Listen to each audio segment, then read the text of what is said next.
Salut les amis! Abonnez-vous à notre chaîne pour nous soutenir. Imaginez, c'est un mardi tout à fait normal. Le genre de mardi où le soleil filtre à travers des nuages gris et où l'air porte une vague promesse de pluie. J'étais dans la file d'attente au rayon légumes du supermarché. Mon panier rempli des trucs habituels, tomates, oignons, quelques poivrons, la douce prémonition d'une sauce amatriciana pour le soir. J'étais déjà mentalement plongé dans la recette, me demandant si je devais utiliser de la guanciale au lieu de la pancetta, quand je l'ai vu. Il se tenait à quelques mètres de là, lui aussi avec un panier, rempli d'herbes fraîches et d'un melon qui semblait avoir été importé directement d'un jardin toscan. Il portait un simple jean, un t-shirt blanc et avait des cheveux courts, blond foncé, qui lui tombaient légèrement sur le visage. Mais ce sont ses yeux qui m'ont vraiment captivé. Ils étaient d'un brun profond et chaleureux, avec une subtile étincelle. Une étincelle qui disait « Je suis plus que ce que tu vois ». Nos regards se sont croisés brièvement, un moment fugace qui s'est néanmoins gravé dans ma mémoire. Il a souri, un petit sourire, presque excusant, mais un sourire qui m'a quand même procuré une chaleur inexplicable dans la poitrine. J'ai souri en retour, légèrement gêné, et je me suis de nouveau tourné vers mes tomates. Mais cet échange fugace avait déclenché quelque chose en moi. Quand je suis arrivé à la caisse, il était de nouveau là, à quelques places derrière moi. J'ai payé, j'ai emballé mes courses et je suis sorti. Dehors, devant le supermarché, j'ai hésité un instant. Devrais-je lui parler? Que devrais-je dire? « Hey, ta pastèque a l'air bonne !» Ça sonnait absurde. J'ai décidé de laisser tomber. Mais ensuite, j'ai entendu une voix derrière moi. « Excusez-moi ?» Je me suis retourné. Il était là, son panier à la main, le sourire toujours aux lèvres. « J'ai vu que vous aviez acheté des tomates et des oignons, dit-il. Vous faites peut-être de la matriciana ?» J'étais surpris. « Oui, en fait, ai-je répondu. Comment le savez-vous » Il a ri. La combinaison est assez évidente. Et j'adore la matriciana, mais je n'ai jamais appris à bien la préparer. C'était là, le moment, l'opportunité. « Je pourrais vous montrer comment faire, ai-je dit, sans hésiter. Si tu as le temps et l'envie, tu pourrais venir chez moi, j'ai tous les ingrédients. » Il hésita un instant, puis dit « Ça a l'air fantastique, je suis partant. » C'est ainsi que ça a commencé. C'est ainsi qu'un parfait inconnu, qui avait reconnu ma passion pour la matriciana, s'est retrouvé dans ma cuisine. Il s'appelait David. Nous avons coupé des légumes, discuté de la meilleure façon de faire revenir la guanciale et échangé sur nos Italiens préférés. Il était spirituel, intelligent et avait une honnêteté désarmante que j'ai immédiatement appréciée. Pendant que la sauce mijotait, nous nous sommes racontés nos histoires. Il a parlé de son travail de graphiste, de son amour pour la photographie et de sa famille qui vivait dans une petite ville près de Fribourg. J'ai parlé de mon travail d'écrivain indépendant, de ma passion pour les voyages et de ma relation difficile avec mon père. Nous avons constaté que nous avions beaucoup de points communs. Nous aimions tous les deux la musique classique, détestions les émissions de télé-réalité et avions tous les deux un faible pour le bon vin. Et oui, nous étions tous les deux gais. C'était un point qui, bien que non exprimé, était néanmoins palpable dans la pièce. Une tension subtile qui nous attirait et nous repoussait à la fois. Une fois la matriciana prête, nous nous sommes assis à ma petite table à manger et avons mangé. C'était la meilleure amatriciana que j'ai jamais mangée. Peut-être était-ce dû aux ingrédients frais, peut-être à la compagnie de David, peut-être aux deux.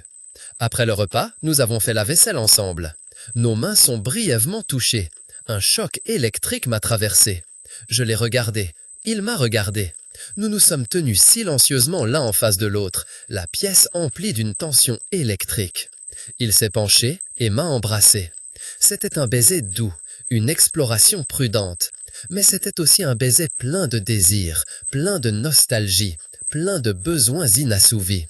J'ai répondu au baiser, oubliant tout ce qui m'entourait. Il n'y avait que nous deux, dans ma petite cuisine, emplie du parfum de tomates et de basilic. La soirée passa en un éclair. Nous avons parlé, ri, nous sommes embrassés. Nous nous sommes racontés des secrets que nous n'avions jamais confiés à personne auparavant.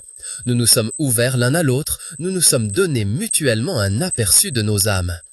À un moment donné dans la nuit, lorsque les étoiles ont commencé à briller dans le ciel, nous étions allongés dans mon lit. Nous n'avons pas beaucoup parlé, mais nous n'en avions pas besoin.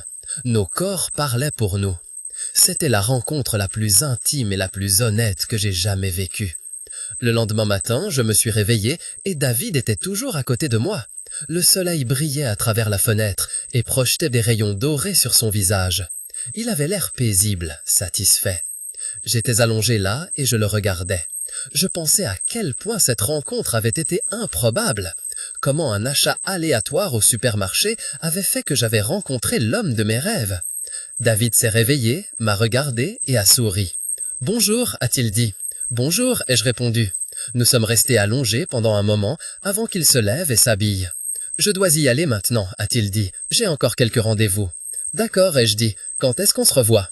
Il a hésité un instant. « Je ne sais pas » dit-il. « Je ne suis pas encore prêt pour une relation. » Mon monde s'est effondré. « Quoi » ai-je demandé. « Mais hier soir ?»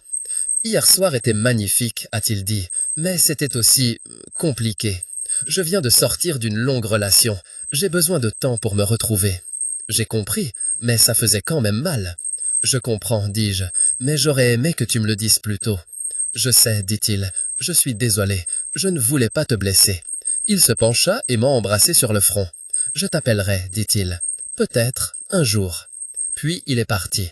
Et je suis resté seul dans ma cuisine, rempli du parfum des tomates et du basilic. Le parfum d'une rencontre magnifique, mais éphémère. Les jours suivants ont été difficiles. Je ne pouvais penser à rien d'autre qu'à David. Je me demandais s'il allait vraiment m'appeler, ou si je n'avais été qu'un coup d'un soir pour lui. J'essayais de me distraire. Je travaillais, je voyais des amis, j'allais à la salle de sport, mais rien n'y faisait. David était toujours dans ma tête. Puis, un soir, mon téléphone a sonné. J'ai regardé l'écran. C'était un numéro inconnu. J'ai répondu. « Allô » dis-je. « Allô » dit une voix. « Ici David. » Mon cœur a fait un bond. « David » demandai-je. « Où as-tu trouvé mon numéro ?» Il a ri. « Je l'ai eu d'un ami, dit-il. Écoute, je voulais m'excuser. J'ai été un idiot. Je n'aurais pas dû te faire ça. »« C'est vrai, dis-je. »« Je sais, dit-il. Et je voudrais me faire pardonner. Puis-je t'inviter à dîner ?» J'ai hésité un instant. Devrais-je lui donner une seconde chance? Étais-je prête à me rendre vulnérable à nouveau? Puis j'ai pensé à son sourire, à ses yeux, au baiser dans ma cuisine. Et je savais que je n'avais pas d'autre choix. Oui, dis-je, j'aimerais dîner avec toi. Et c'est ainsi que notre histoire a vraiment commencé.